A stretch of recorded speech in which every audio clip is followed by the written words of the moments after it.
Não surgiu. Curiosamente, nunca nos passou pela cabeça fazer tal coisa, só que ao longo dos vários anos, desde que começámos a estudar espiritismo e a pesquisar, foram acontecendo situações, não só nas reuniões mediúnicas, como também fora delas. Fomos tendo conhecimento de situações noutros centros, noutras localidades de Portugal. Foi sendo solicitada ajuda ao Centro de Cultura Espírita também para auxiliar numa ou noutra situação em que pessoas tinham problemas de interferências espirituais, como poltergeist, etc. E depois, em 2014, veio a ideia de coligir os melhores casos, os melhores explicados, e depois acabou por morrer. Este ano, em 2019, surgiu a ideia de, não, isto tem mesmo de sair. Essencialmente aí desde 2005 até 2019 foram coisas que foram acontecendo naturalmente. Nós relembramos com naturalidade o primeiro caso, que até foi a Associação de Divulgadores do Espiritismo de Portugal pesquisou, o caso Pedras, ali numa localidade perto de Sintra, de poltergeist, e eu recordo-me que no dia em que esse casal foi pedir ajuda ao Centro de Cultura Espírita para ir investigar, nós não acreditámos que aquilo, pensávamos até que fosse uma ratoeira para nós espíritas, mas havia um espírito amigo que no fim desse atendimento que nos disse que este seria o princípio, que aquele seria o princípio de muitos casos que viriam a seguir. E não acreditámos nisso. Pronto, veio a ideia também subtil de coligir os melhores casos num livro, que curiosamente é uma situação também inédita em Portugal, porque milhares e milhares de casos que aconteceram ao longo dos anos, desde que apareceu o Espiritismo em Portugal, 1926, nunca ninguém se lembrou de compilar, e é importante compilar para que os vindouros saibam que em Portugal também há fenómenos espíritas que foram pesquisados. Foram várias, completamente inopinadas e sem contar. Tivemos muitos casos de drop-in nas reuniões mediúnicas, isto é, manifestações espontâneas, que não estávamos a contar, com seres espirituais, alguns conhecidos, já falecidos, outros completamente desconhecidos.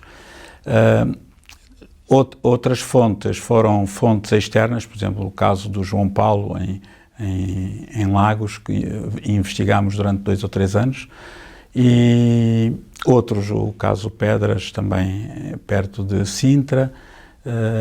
Tivemos assim várias fontes, portanto completamente dispares, o que foi muito bom, porque não foi só a fonte mediúnica, foram também fontes exteriores, mediúnicas por parte de outras pessoas, e casos acontecidos com outras pessoas encarnadas e desencarnadas que nós fomos pesquisar. Sim, nós procurávamos acima de tudo, portanto, seguir o padrão de pesquisa que a própria ADEP tem, que é a recolha da informação, né? A recolha, a observação, a gravação em vídeo e áudio, né? A recolha de dados, e depois de ter essas informações, procurávamos sempre voltar ao local do crime, passa a expressão, para ver se conseguíamos assistir, portanto, in loco, aos fenómenos que nos diziam acontecer. Quando não conseguíamos assistir, ou porque os espíritos não se manifestavam, ou porque não acontecia na nossa presença, nós descartávamos o caso. Quando conseguíamos confirmar, sem qualquer hipótese de fraude, porque tínhamos todos os cuidados para que não houvesse fraude por parte das outras pessoas, então sim, o caso para nós era considerado validado, e aliás está explicado no livro. Depois, até no fim de cada caso, temos uma espécie de um resumo factual, em que dentro das várias hipóteses que eventualmente se possam colocar, a hipótese espírita é a mais consistente. Sim, senão não os tínhamos colocado no livro. Nós temos muitas mais outras situações que aconteceram, mas que sabemos que são reais, mas que não têm tanta espontaneidade, tanta informação correta, passível, inclusive, de voltar a ser investigada, né? E o nosso objetivo foi esse, foi coligir factos espíritas em Portugal. Qualquer pessoa, se quiser, pode voltar a investigá-los e ainda encontra muitas pessoas ligadas a esses casos, ainda dentro do corpo de carne, que poderão comprovar ou não, porque senão poderia ser um livro de histórias inventado por alguém, né? E a nossa preocupação foi isso, foi que qualquer pessoa, quer conheça o Espiritismo ou não, pode investigar esses casos, tem as informações e verificá-los e reinvestigar. Temos capítulos introdutórios, portanto o livro é uma sequência, tem 2 capítulos introdutórios à própria pesquisa que é apresentada a seguir e depois tem 2 capítulos de encerramento, um que fala sobre os novos paradigmas da espiritualidade para o mundo presente e o mundo futuro e a conclusão em si, né? E a bibliografia. O principal objetivo é demonstrar às pessoas que a vida continua para além da morte, ponto 1, que existe uma lei de causa e efeito, ponto 2, e de que vale a pena viver, portanto o suicídio é um erro tremendo, né? Esse é o principal objetivo da nossa publicação. Um objetivo acessório é demonstrar às pessoas que afinal a doutrina espírita é credível. Não que nós sejamos os melhor preparados para isso, mas apresentando factos ocorridos connosco ou com outras pessoas, ou verificados por nós ou verificados por outras pessoas.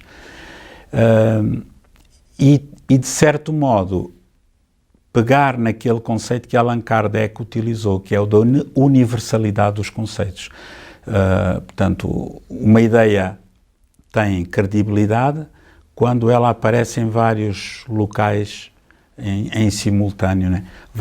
Portanto, neste caso, temos conhecimento de casos ocorridos em Itália, com Ernesto Bozano, em França, em Inglaterra, um pouco por todo o mundo, e somente no universo espírita é que nós conhecemos alguns casos da década de 20, 30, 40 em Portugal, nunca foram catalogados para livros. E isso para nós era importante, que para os nossos vindouros, que eles amanhã encontrem um livro que catalogou 12, 13 casos pesquisados em Portugal e que a Federação Espírita Portuguesa editou. Portanto, não tem nenhum objetivo comercial, não tem nenhum objetivo de projeção pessoal, até porque não ganhamos qualquer dinheiro com um livro. O único objetivo é de servir, ser útil às pessoas, divulgar e estimular a esperança na vida para além da morte às pessoas. Temos mais 3 livros publicados pela Federação Espírita Portuguesa. 2 psicografados, Histórias que os Espíritos Contaram, volume 1 e volume 2, de um espírito que utiliza o pseudónimo Poeta Alegre, com A minúsculo, que será o espírito José Craveirinho, um escritor moçambicano, e que ele traz casos de pessoas falecidas que lhes contam as suas histórias e depois ele traz esses casos sob a forma de quadras popularuchas, com muito humor, mas com muita profundidade doutrinária. O terceiro livro, intitulado Crónicas Espíritas, é um livro que não é psicografado, onde nós coligimos as melhores crónicas que foram publicadas no Jornal das Caldas, um jornal não espírita, um jornal regional das Caldas da Rainha, ao longo de 20 anos e que é transversal à doutrina espírita, com artigos de índole científica, filosófica e moral, e um ou outro caso que também foram acontecendo na altura na Associação Espírita.